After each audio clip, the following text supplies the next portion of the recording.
Dragii mei copilași, de ce vă îngrijorați?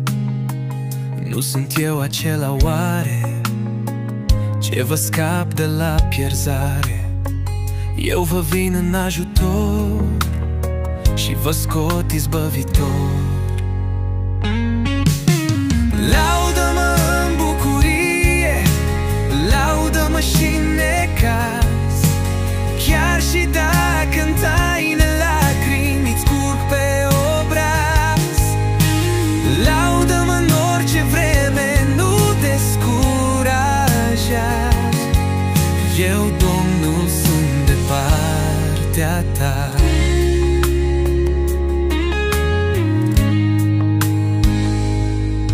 De vă veți încrede în mine, nu veți fi dați de rușine. Eu nu te-am lăsat să cazi, te-am scos din necaz. Am ridicat steag de biruință și ți-am dat din nou credință.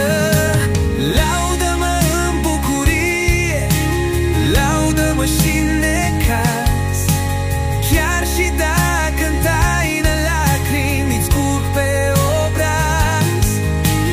Laudă-mă în orice vreme, nu descuraja. Eu, Domnul, sunt de partea ta. Înțelege, copile drag, eu sunt de partea ta.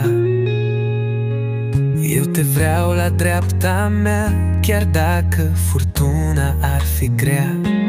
Eu sunt cu tine în strâmtorare și te scap de la pierzare, ca să propășești pe cale, să mă poți proslăvi de acum și în veșnicii. Laudă-mă în bucurie, laudă-mă și în necaz, chiar și dacă în taină lacrimi îți curg pe obraz. Laudă-mă în orice vreme, nu descuraja. Eu, Domnul, sunt de partea ta. Dar nu uita, copile drag, căci tu ai un talent pe care eu, Domnul, l-am sădit în sufletul tău necăjit. Când nu simțeai nicio plăcere, o vorbă de mângâiere.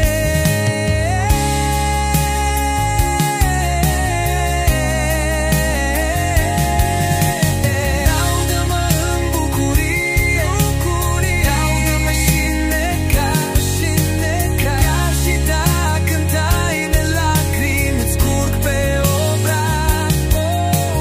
Laudă-mă în orice vreme, nu descuraja. Eu, Domnul, sunt de partea ta. Laudă-mă în bucurii, laudă-mă și în